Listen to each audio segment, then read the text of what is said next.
So it is my great pleasure to introduce Trudi Carey from the Carey Group.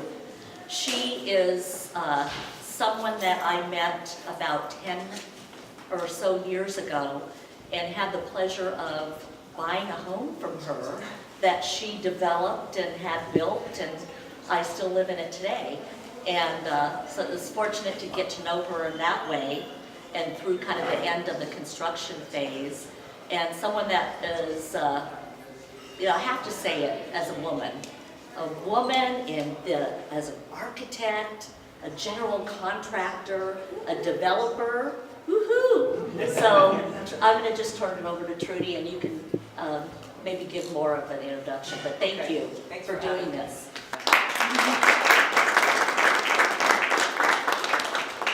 I don't know how many of you were here last month, but I was, and I really enjoyed it, and I thought he did a great job, so I went back to the video and used his outline. Listened to him over again, so it was similar in that way. So I'm going to give you the big picture of what we're going to talk about today.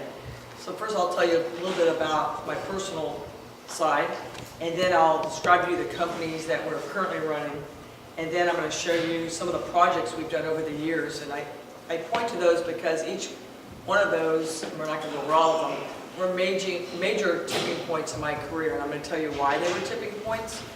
And then I'm going to go over who are my key mentors that helped me along the way, and then I'm going to describe to you who our team is a little bit.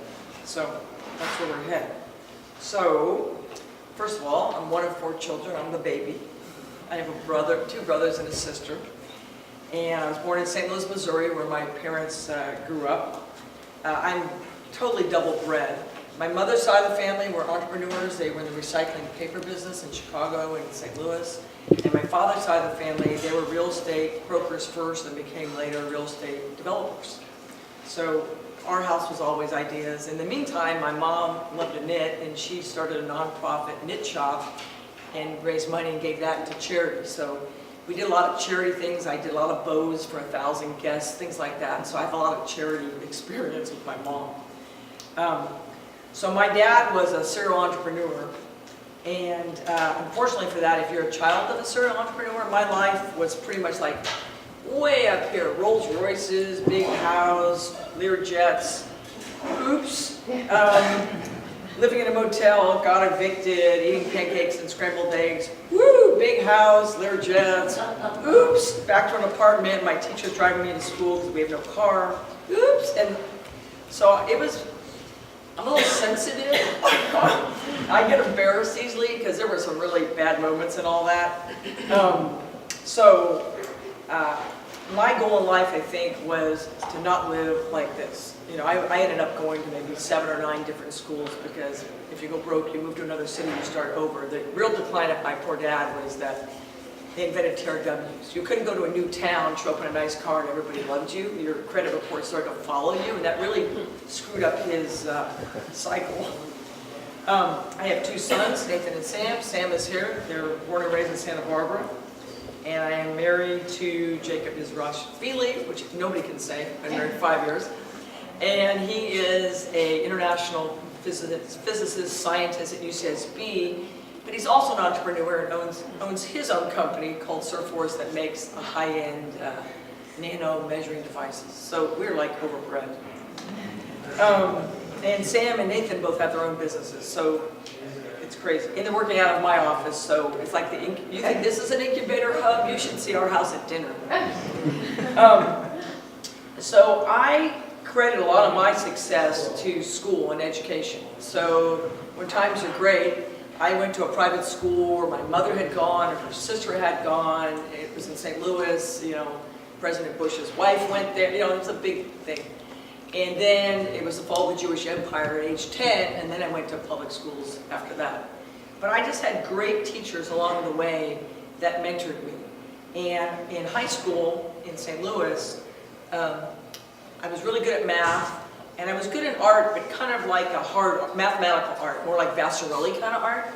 And I'd taken all the classes I could take, and my art teacher said, why don't you try drafting? You might like that. And so in those days, they still had drafting in high school, and it was in the basement, and it was all the jocks and me. I was the only girl, and they took it because it was considered an easy A. And so I was in the basement, and I just loved it. I mean, like, gave you like, you could go at your own pace, and they had like 50 gears I had to draw for the year, and I got them done in the first 2 weeks. I mean, just absolutely loved it. And so it pissed off all those guys because I won the drafting award and all that other stuff. So then, when I graduated high school, it was one of the low cycles of our family, so there was really no money to go away to college. And I applied like to 17 schools, and I got into all of them, I just couldn't go to them. So I went to City College in Palm Desert, because that's my parents had moved there. And luckily, they had an architectural department. And so I started, you know, like everybody else, getting their AA degree, and I was able to get an AA in architecture. And I love math, and I did well in the architecture classes there, and then eventually I transferred to Cal Poly San Luis Obispo.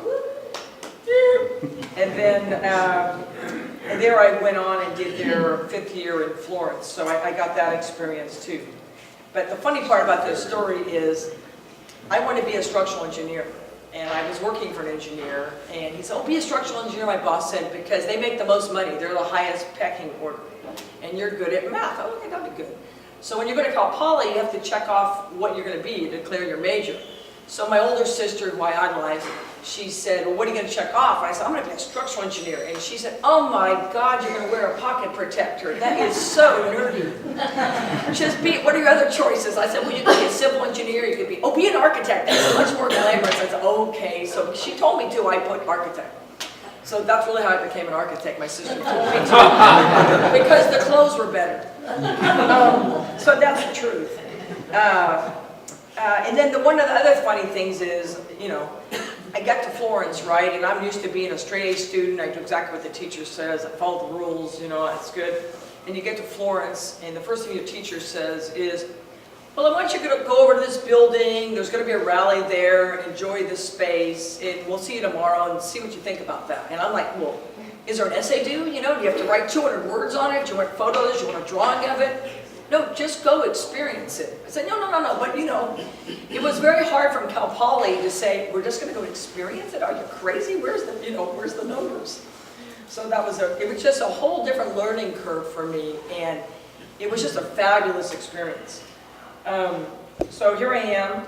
I'm a licensed architect. I'm a real estate broker, and I'm a general contractor. And my sister says, who still is in charge of me, of course, that's my backup plan. I did not want to live like this. All I wanted was to have a job, get a paycheck, not worry, and have a life. Just, you know, that would be perfectly fine with me.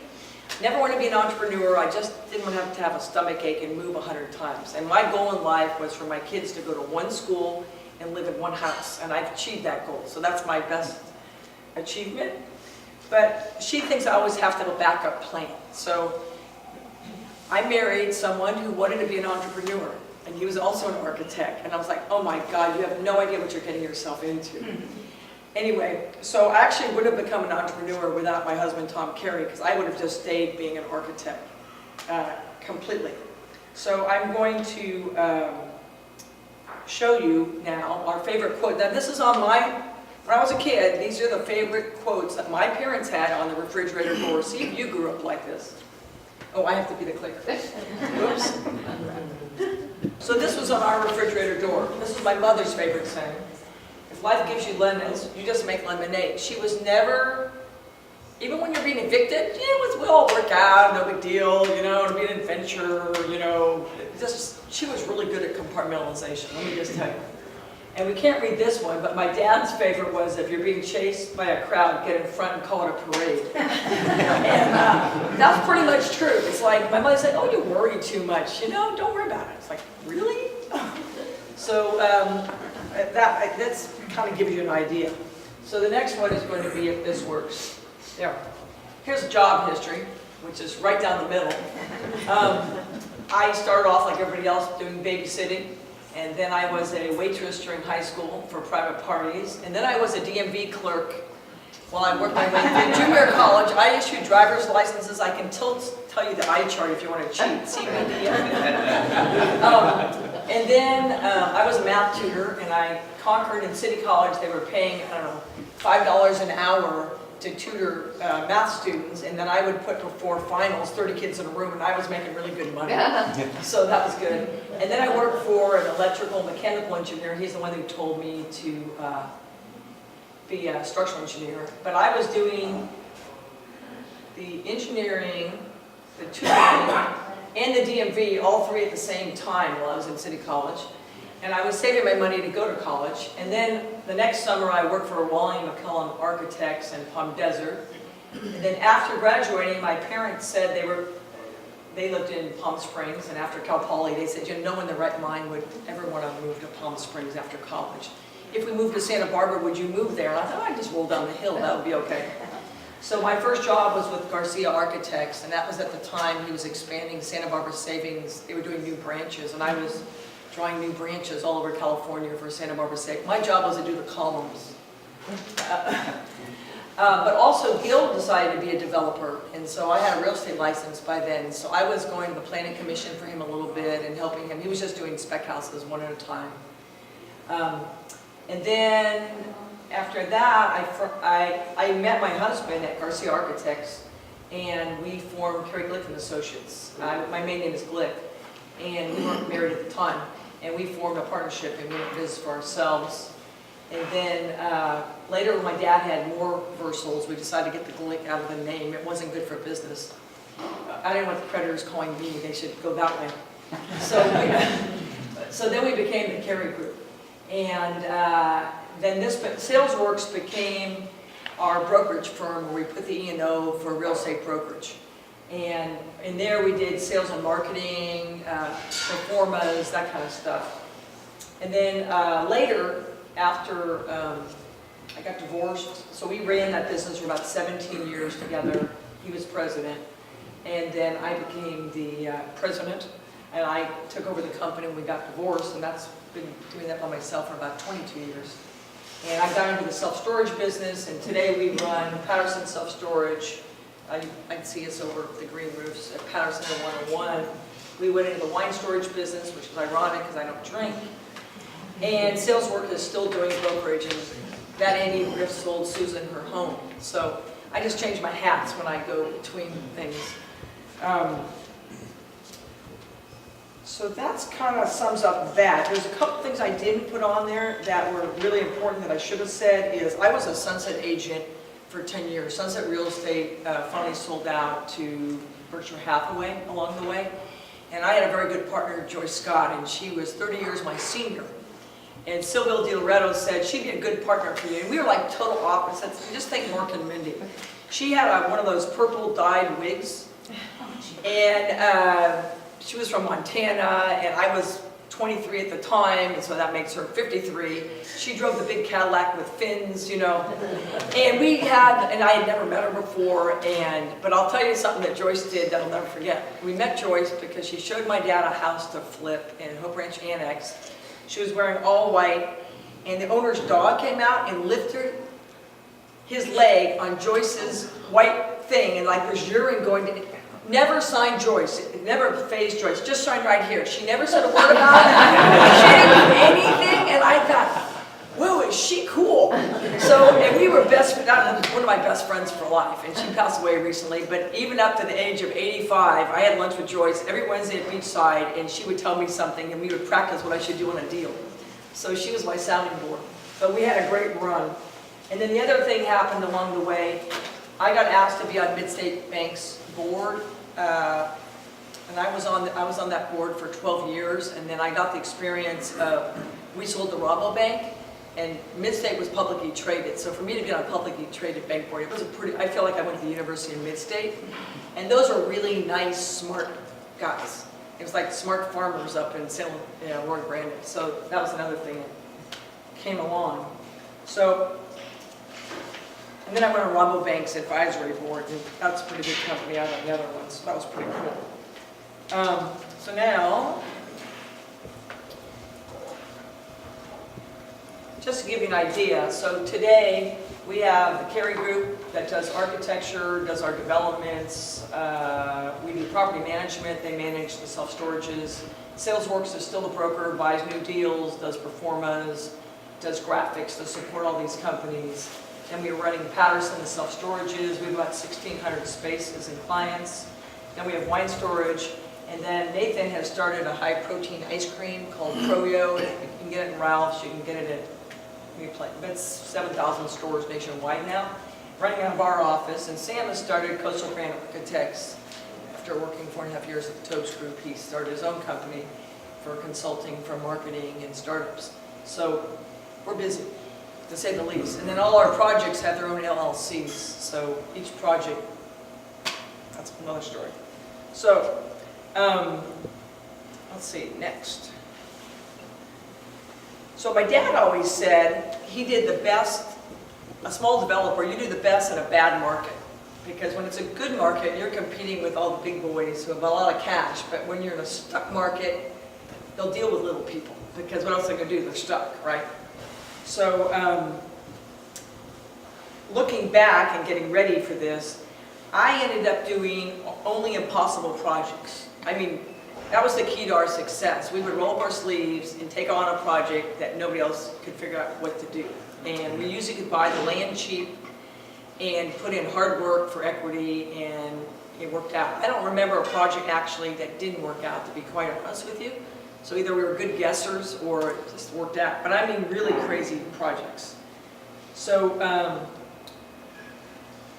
one of the first ones that, I'm going to give you the ones that put us on the map. So there was a company called Voss Construction out of Oxnard. They were big developers, Dan Voss, and we were right out of college, 23, young, cheap.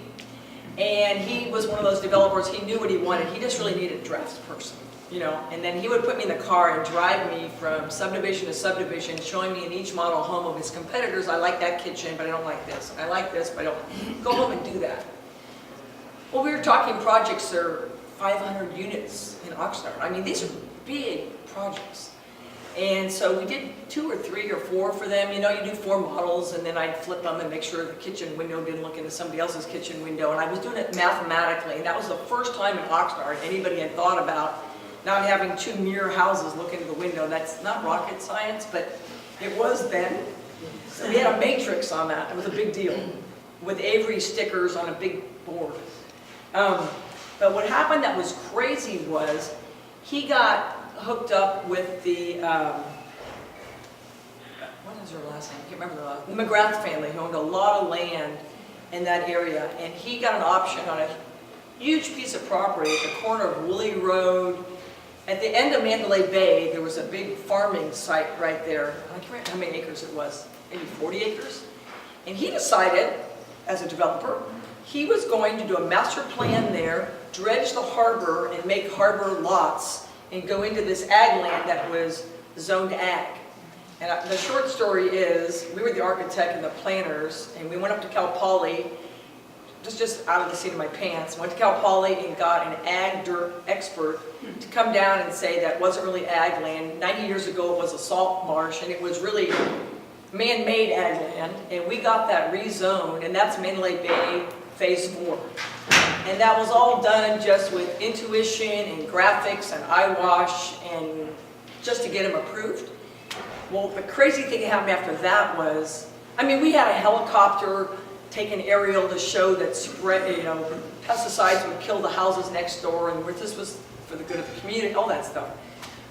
But all the farmers in Oxnard saw this thing get approved, and they saw it on TV, like on the Planning Commission, and the next thing my phone was going like this: can you do that for me? Can you do that for me? And so every farmer was calling us with 40 acres, can you convert my farm to housing?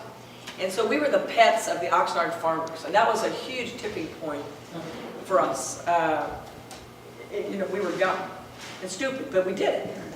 So the other thing that happened is we were able to get women certified, as a shareholder. So we were considered a woman-owned firm, and in those days, UCSB gave extra points if you're a woman-owned firm, which is pretty cool. And so to be 23 and doing UCSB projects on your resume was a fabulous thing. It didn't matter what size the project was, just to have UCSB on your resume was really cool. And so we did like small remodels. We did the biology, somebody's biology lab over, or they got a new professor, we remodeled their desk. And then one year they gave me all the dorms to study to see if we could put 3 beds into 2-bed rooms. All those students probably hate me. And then we evaluated, you know, bunk beds with a desk underneath. And those are big projects when you're doing a whole campus. But just to get that on my resume, that program for a woman-owned firm is a huge deal. It just gets your foot in the door. So we did that for quite a while. And that was good bread and butter for us. Then I felt another tipping point was we had been going First American Title to do escrows and things like that.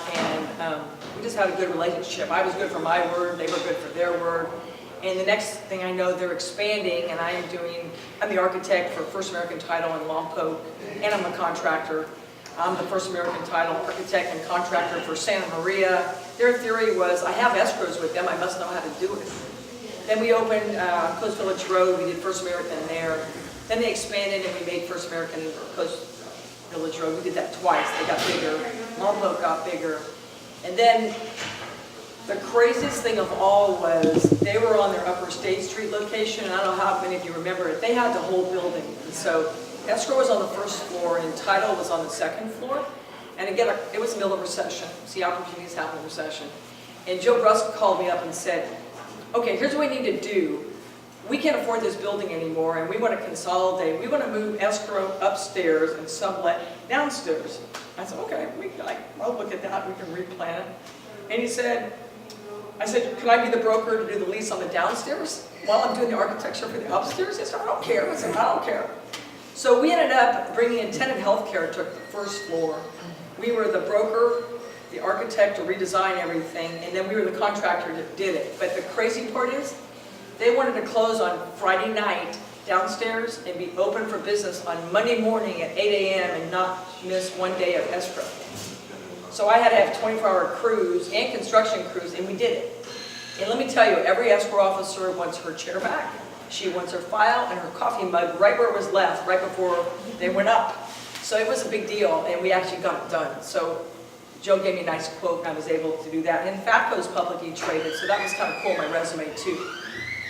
So my third big piece to my resume was, this is for the bank, is where I'm headed. I cold called Mike Tobes. I had seen in the paper that he had approved a project in Goleta on the fairway out that golf course. There's no longer a golf course, it's called the Fairways.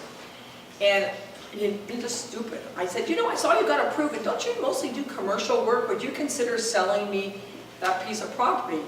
And Mike just broke out in hysterical laughter. He said, Trudy, I sued the city of the county of Santa Barbara for 22 years, and you think I got approved and now I'm going to sell you the property? I said, well, you know, I don't see you doing residential anymore, and I just thought maybe you'd like to sell it. And this was a Mike moment. He said, no, but I'll tell you what, I don't want to gear up to do housing. You're right. I don't have people in house for that. I'll hire you to do the whole project, though.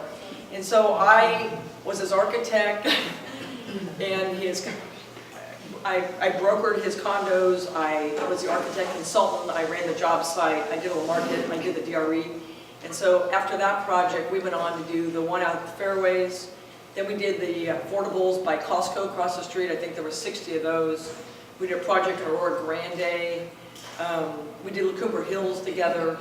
And so I had a Thursday meeting with Mike. Every Thursday, we started at noon, and we only ended when we were done. And sometimes I was there till 7 o'clock at night. And that was in his old office in Montecito. And I probably spent more personal time in the day with Mike than most people. So he was really a good mentor. I learned really great habits from him. So those are really great opportunities that came along. So then the other thing was, there's just some people who are really, really nice. You know, you call a newspaper ad and you say, hey, I see you're trying to sell your lot on Solo Street, and I don't have any money, but you know, maybe we can do a joint venture. This was Pam and Frank Cox. He was a professor at City College, and he owned a property on Solo Street. And I went in, I was young, I made the pitch, and he says, oh, don't worry about the money part, just get it approved, get it done, build. I said, I think I can build 10 condos. He says, we'll just take whatever you think is fair, just give us 2 free and clear condos at the end or whatever. And we did it on a handshake. I mean, we had an escrow, but who does that when you don't know a person? And actually, Pam is the one who invited me on the Scholarship Foundation, playing that forward. But there was awesome people who believed in youth, and he was student-driven, and anyway.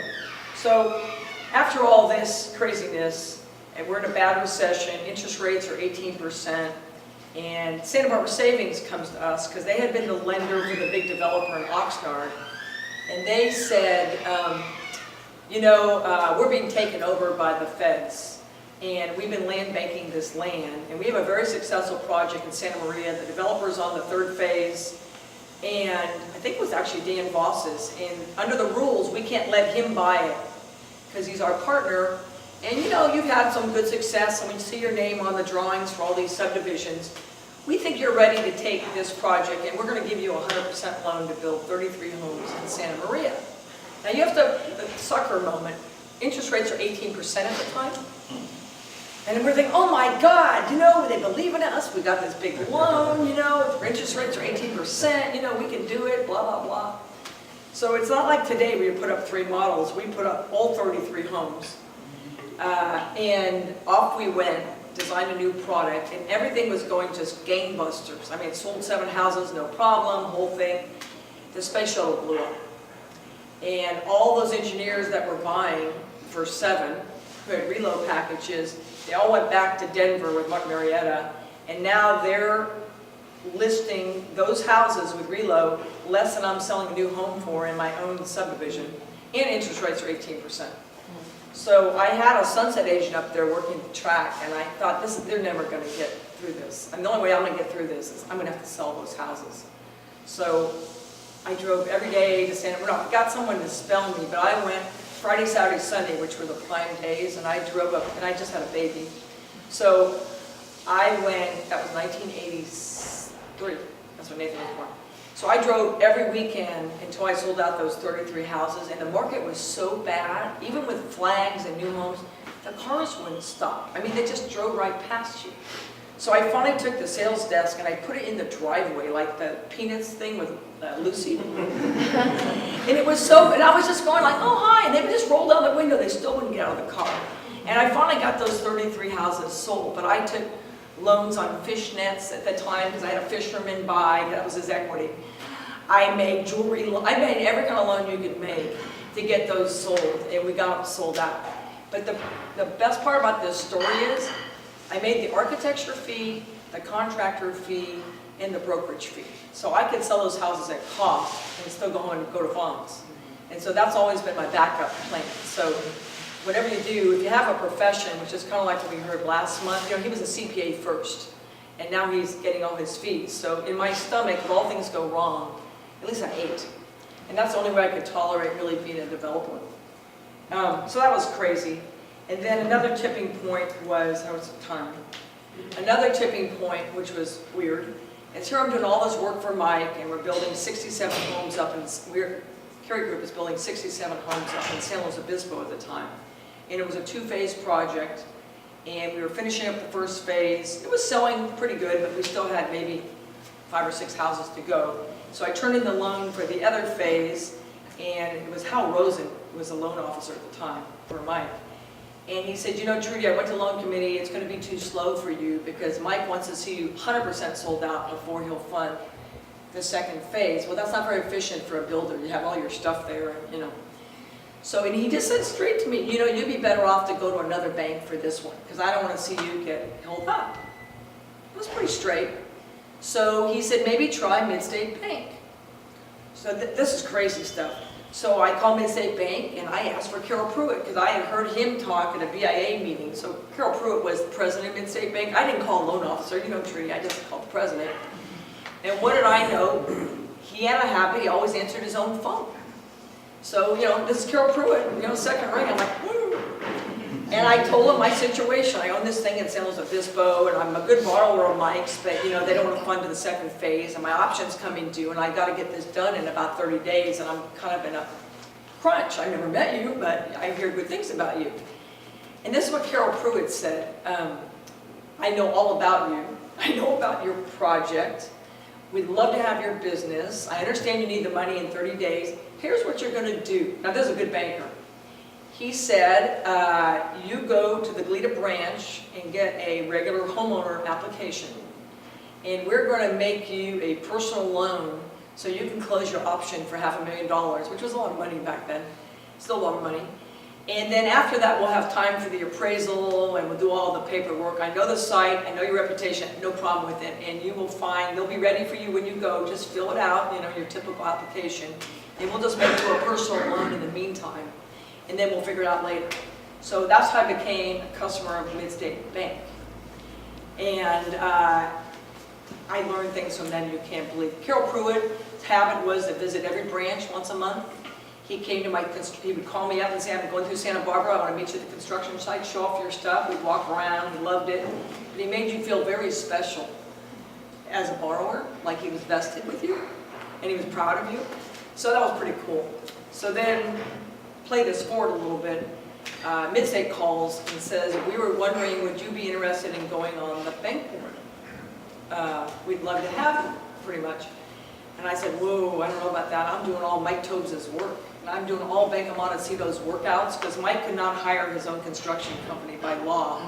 He hired us to do all the fix-ups. So anything he foreclosed, Park Lane house that went under or whatever, we were the ones that fixed it up and we sold it for him. So I said, whoa, I got to go ask Mike's permission, because I don't like on Mid-State board when I work over here. So I went to see Mike, and I said, you know, Mid-State offered me to go on their board, but that's a little awkward. And I was thinking in my stomach, really, he'll offer me to go on Bank of Montecito, and then I won't drive up there. And so Mike surprises me, and he says, you know what, Trudy, it's an opportunity of a lifetime. They're a publicly traded bank, and you could have no greater learning experience than to go, and they're great guys. And then he says to me, and I've learned a lot owning a bank. I said, Mike, I'm not going to own it. He says, no, you should do it. It's really cool. So he said, I can't use you anymore, but you should not miss that opportunity. So that's how I went on to the board, and I gave up Mike's business with his permission. So then I called Carol Pruitt back and said, Mike has given me permission, I can come. So, and that, I was there for 12 years. It was just great. I can't even tell you how great that was. And I was like the baby of the board and the only woman. And I asked stupid questions. They always listened to me, and it was just great. So that was a big tipping point.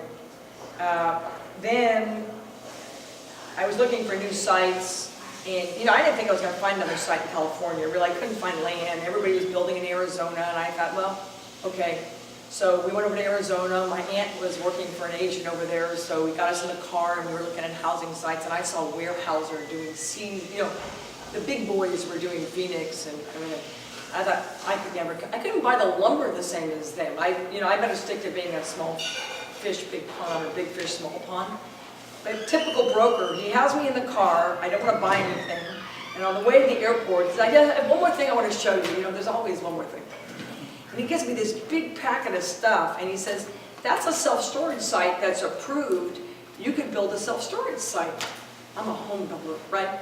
But I go home with all this junk like this, right? And I don't read it. And the next thing you know, I go to look at a piece of property in Buellton that was for housing. And it was an REO with Security Pacific Bank. Same thing, I go to look at this, the broker has me locked in the back seat and says, let me just show you one more piece of property. And it was only $1 a foot for the land. I mean, how bad could I screw that up, right? So I tied it up, I was going to go apartments there, and at the very end, the fire department said, no, we don't like, you only have one way in and out, and we're not going to let you build apartments. And I thought, I wonder what has less traffic than apartments. So I called the traffic engineer, and he printed out for that zone, and I'll be a son of a gun, the least traffic was self-storage. And I thought, I got that big pile of junk the guy gave me on the way to the airport, so I'll just look into that procurement, I'll plug in the $1 a foot, maybe that would work. So I then called, it seemed like it would work, so then I called over to the Tobes group, and Tim McNally was still there, and I said, do you guys know anything about, they're kind of our sister firm by now, I'm never going to be competition for Mike, so we share back and forth. And I said, do you guys know anything about self-storage? And they said, no, but we went to the apartment convention, and we heard there is a self-storage association. Hold on a second. And they went and got their seminar junk, you know, and they gave me the phone number. This is before the internet, I think. And so I called up, and they were having a meeting in Philadelphia, their annual meeting. I've never been to Philadelphia. How hard could it be? So I went to Philadelphia, and I listened to the thing, and I was, you know, I'm an architect, so I kind of get this.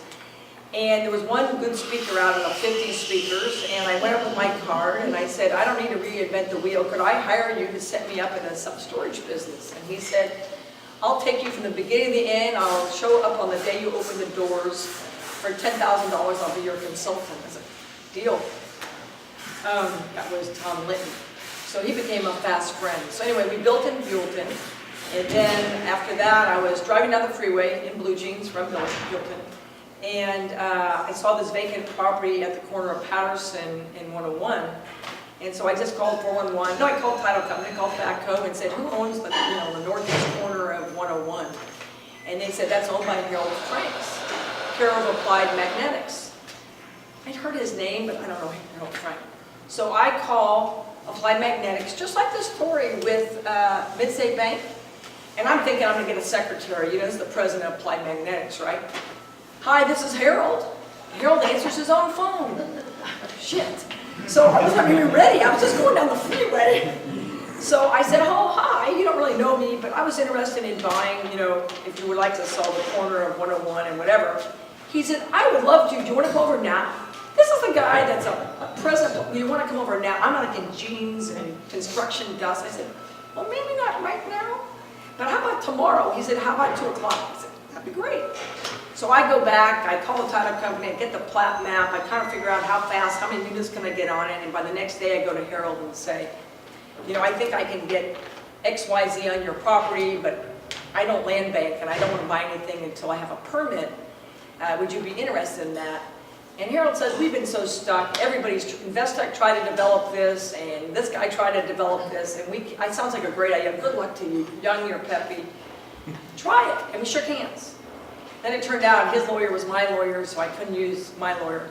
So he said, I'll have someone from my office bring over all the plans of previous people and the survey, because I got a whole Tupperware box of stuff. I said, okay. 2 days later, we don't have an agreement or anything, over comes his son-in-law, who worked for Investec, who could not figure out how to develop this piece. They had tried to put apartments on it. And I just told them, self-storage is the perfect solution, right? I thought, oh, I am so hosed. I did not know his son-in-law worked for Investec, and he's bringing me the plans. I am just screwed. So I just called up Harold and said, Harold, I didn't realize your son-in-law was a principal at Investec, and I just don't want to waste my time and your time, because I think self-storage would work, but if they want to do it, I get it, but I just don't want to go any further. I didn't realize that, He said, Trudy, it was your idea, and I shook your hand. You're going to do it. Just like that. That was Harold. And so, long story short, Harold put up all the money for the project. And then, when across the street became, and Harold went to every planning commission meeting. He was retired, but at that point, he just loved watching me do it. That's the honest truth. And then, play it forward, he called, okay, so I have family and friends are my investors. We send out quarterly checks to my sister and my accountant and my brother-in-law. Harold was the only investor that would call me every quarter and thank me for the check. He's the wealthiest of the group. He said, you're doing a great job and I appreciate the check. That means the world to you? That Harold would do that every quarter. So one quarter he calls and he says that. I said, that's great. He said, oh, so what's new? And I said, well, I'm kind of eyeing the piece across the street. That was on Cali Row and 101. But they only want all cash, no contingencies, and I just don't buy that way because I don't know if I can get it approved. And then Harold said, I'll buy that for you. I said, Harold, you're supposed to be diversified out of real estate. Your whole tax planning, everything, you're only supposed to be liquid. He said, I'll do it in my nonprofit. They need to earn some money. That's how he did it. So I said, but you understand that it's a contaminated site, we may never get a permit. He said, Trudy, what's the difference? It's got to have some value. It's on the corner of the freeway, and what's the worst case? I'll give it to charity. So, who calls you like this? Here's what we'll do. I'll buy it. If you get approved, then you can buy it back to me on whatever you think is fair. And I said, well, let's give you an interest rate and a kicker.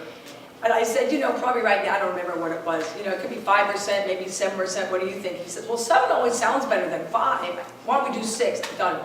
Just like that. So he bought that with no entitlements, and then at the end, which was pretty cool, it was a condition where he got interest, because it could take me 3 years, or he got a kicker, and so he made $1 million kicker. on a property that was $1 million. And it all worked out for itself anyway, but we bought it cheap. So I had a long friendship with Harold, and in Harold's story, when the Scholarship Foundation was doing their annual endowment raise, I went to see Harold, and he got this little envelope in the mail, you know, with my handwriting, thanks for giving the Scholarship Foundation. He had been on the board.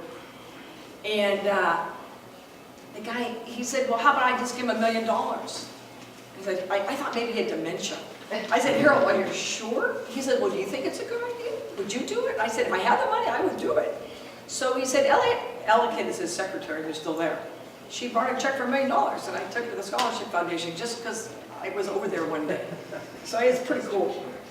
I have 10 minutes to go, so let's see, that's enough stories, but you kind of get the gist.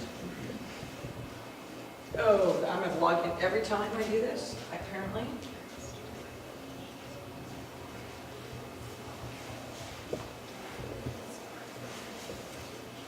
Okay.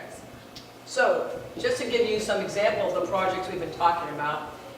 This is White Rose Lane. These are 9 custom homes we just finished off on Hope Avenue, kind of across from Lincoln.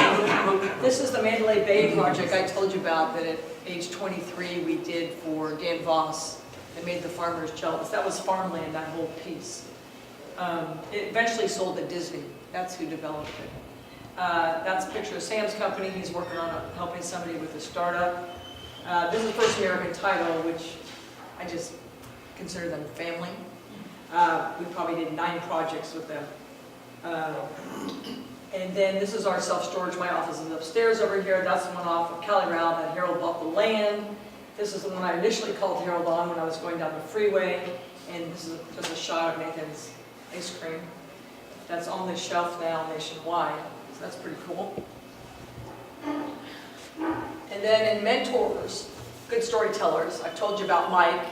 We go to lunch probably once a month, and I'd ask him questions, and he'd ask me questions. He was a civil engineer by training, so somewhat we were fellow nerds, but I was more creative, so that's where we kind of merged.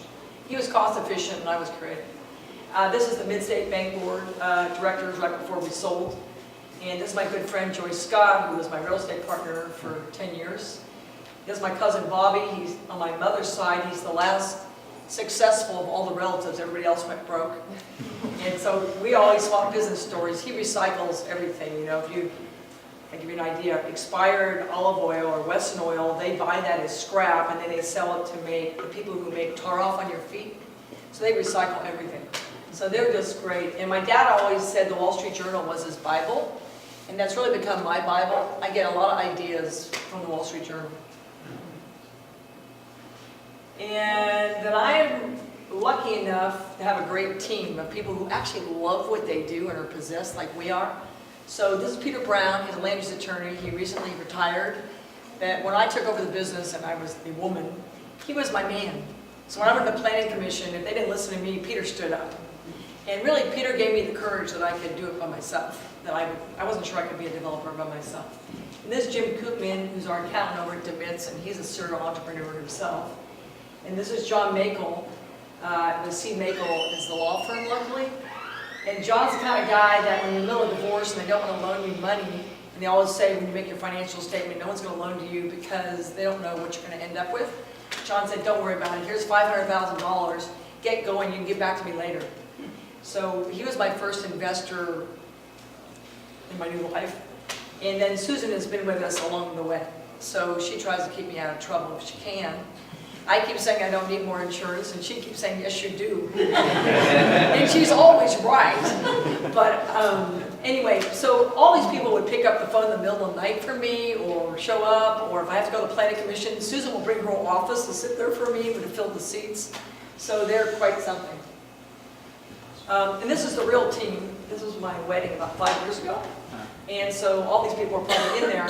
But everybody has been a mentor or helped or come to the Planning Commission or babysat the kids so I could go to the Planning Commission. And this is the home team. Nathan and Sam Jacob's head is cut off. And even tried to become a movie star. Katie Upton painted them. And I guess the closing line is, can you imagine what the dinner conversation is at our house? You know, we're like the human incubator center. So it's pretty cool. We always have a self-storage story of the day, what some tenant did that was strange. Or some new idea. So I'm here for questions. And that was a little tidbit into what we're doing.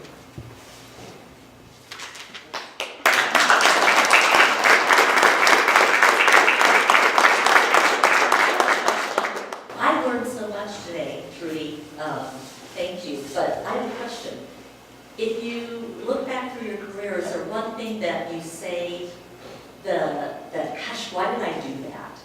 I mean, like a lesson learned that you would like people to know that they can learn from it, that maybe didn't work out? Everything worked out pretty good, actually. I don't really have one of those. If you're going to ask me what I wish I had done and wish I had time for, I wish I'd taken statistics or forecast modeling, because I don't know that and I outsource that, but I would love to know. I just don't have time to do it. But I think that would have been, I didn't take that in school. I took calculus, but I didn't take statistics. Well, I took statistics and, ugh.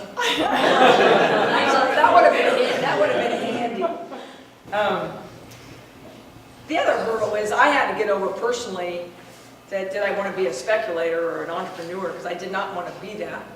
And of all the things I didn't want to be is what I ended up being. And if I hadn't had those three professions, I don't think I could have stomached it, because it does make me very nervous. When you're signing your life away on a personal loan, you know, on a big loan, it does take your breath away, you know, that kind of stuff. And I'd seen all of my relatives gone down, and going backwards is not a fun experience. You can live through it, but it's not fun. So it's just very odd I ended up doing this. And I love it. It's like a big jigsaw puzzle. So. I have a question. Yeah. With all the projects you have going on and everything, what do you think is your most effective time management skill or program? It seems like there's so much going on, but there's little time for... I use David Allen's system. He spoke, you sponsored him. He has a time management book, but I kind of use that. But he will tell you, it doesn't matter if you like to use your laptop or your phone or a piece of paper, the system is the same every day. What are the top 5 things you want to accomplish? You only look at those, because if you look at your whole list, you'll get overwhelmed. And then you write all the other ones down, so you don't lose them. I keep a spiral notebook, and then if I'm in a meeting, I just keep taking notes in there, but every day I'll say, Wednesday, you know, I'm going to do these 5 things, and I'm going to feel good if I get those done, and just stay focused on that. So personality trait, you've got analytical, I can see, you've got personality with sales. What personality trait carried you through your career? The strongest? That's very interesting, because I was just doing it. So I only learned what that was while other people told me. And so John Magle told me, and he told me again this week, that he thinks the most successful people have people skills, attention to detail, and they're creative. And you don't have to have all 3, because you know, you could certainly hire an accountant, do the detail, you could outsource it, but if you have all 3 of those, that to him is the perfect combination. So if you have partners, you know, if you have one creative guy and you have one detailed and you have one that's people skills, that's fine too. But we seem to have all those, with all those disciplines. I have to be able to convince the planning commission. I had to convince someone to sell their house, you know, an 18% interest rate. So people skills, that would be the answer. The other thing is very tenacious. We just do not give up, and we work really hard. I mean, we work 24/7. I probably put in 2 hours, 3 hours a night, and I've done that for 40 years. What's your outlook about doing business in California? We move, for every 9 people or 10 people we move out, you know, fewer people are moving in. And the people that we're moving out pretty much fit your profile. Right. Business people who are just sick and tired of the bureaucracy, the taxes, and everything. So do you see that as an opportunity? Less competition, trying to do what you're doing? Or you know, how do you see the outlook being in this state? Well, for me, you know, we're in a small pool. And as everybody always tells me, there's only so much land between the mountains and the ocean. And we're bounded by Gaviota turns to ag, and this turns to ag, and everybody's always going to want to be in this strip. That's what I tell my home buyers. It's true. And so we're always going to be in demand. in our niche. And if people leave, there may be more retirees come, or more wealthy people, or that will always be in demand, I think. There's only so much land here. You see, though, I mean, more challenges, planning commission every year, does the bureaucracy become more challenging? It's horrific. It is, I mean, it makes me not want to do housing anymore. I mean, probably, I have another housing project, but in general, it's just really difficult. And I don't really think so much, I don't think the planning department, it's not that it's bad, it just takes a really long time. And it's just not it's the public agencies. Like I have a friend, and I understand this, but you can borrow all this money, have all the new homes to open, and Edison has no timetable. They may come up to set the meters this week, or they could come in 3 months. And you tell your home buyer, oh, your house is ready, but you can't move in yet because I can't get Edison to show up, and I don't control Edison. And it's getting worse. Yeah, and right now with just to give you an example, and it's not a complaint, but with what's happening with the flood victims, if anybody was doing a small remodel of their house, say 300 square feet in the middle of construction, Edison just told them last week, we're not coming and we don't know when we're coming. So their project is just sitting. So that contractor, his whole business plan has stopped on his projects, anything they were currently doing. So those kind of repercussions I see coming even worse, really. So we might have less contractors, more contractors going to leave the area because I don't know how they're going to eat waiting. It's going to be a long time to rebuild those houses, let alone get a permit. Anything else? You said you learned some good habits from Michael Tobes. Can you kind of expand on that? What kind of habits you're talking about? Well, one time I went to him and I said, well, Mike loves seminars. If we go to the building seminar, he's in the front row and I'm in the front row right next to him. You know, we're taking notes and he loves seminars and I do that too. But one time I built an apartment project up in Orcutt and I just got it open, I got it filled. It was my first, regular income versus selling something. And the county of Santa Barbara decided they want to buy it from me for affordable housing, and I just built it. I wasn't looking for that. In fact, I saw an ad in the paper, and I did call them, I have to admit. And so I went to Mike and said, would you, because Mike always said he never sold anything. The money isn't keeping the property. So I went to Mike and said, well, the county wants to buy this at some crazy rate. And what do you think? And Mike said, take it. You never lose money taking a profit. And I would have kept that building. And Mike said, sell. I said, okay. So he was mentoring me that way. The other thing is you get him in a meeting. He doesn't interrupt you. He listens all the way to your finish. But when you sit down, he says, I just want you to know, in 45 minutes, I'm going to stand up and I have to go. And it seems rude, but he just stands up and leaves. It's kind of weird. He doesn't, say you have 5 more minutes. He just gets up. And same at lunch. I got to be somewhere, so I want you to know I'm going to leave it, and he just leaves. So that's kind of crazy. Anybody else? When I was listening, it seemed like you've had a lot of success, and I was thinking about your tenacity being part of that success. But have you had like lots and lots and lots of ideas that you've discarded along the way, or that you tried for a certain amount of time and then you felt like it didn't work out? Or because you answered one question about you've had a lot, like things worked out for you, Yeah. right? But like sitting around the dinner table, are there always ideas coming up and then you're always discarding ideas, or you just come up with one idea and it's just worked out? No, we're always discarding ideas. First of all, some ideas come up from your employees or somebody who said, we've already tried that, that one didn't work. And we've had things that didn't work out, but my method is always to have 3 backup plans. So it's not so harsh to me. Like we put in a fruit stand in front of our project because that's what the neighborhood wanted. So we put in Tutti Frutti farms in front of our self-storage. But they couldn't make it because people were going to Trader Joe's and buying it cheaper, and it just wasn't making it. But in the back of my mind, that's when I converted to wine storage. So I knew I could do something with it, but it didn't go. So but I always knew what to do next, kind of. So, and if I can't afford the loss, I won't do it. I just won't do it. Okay.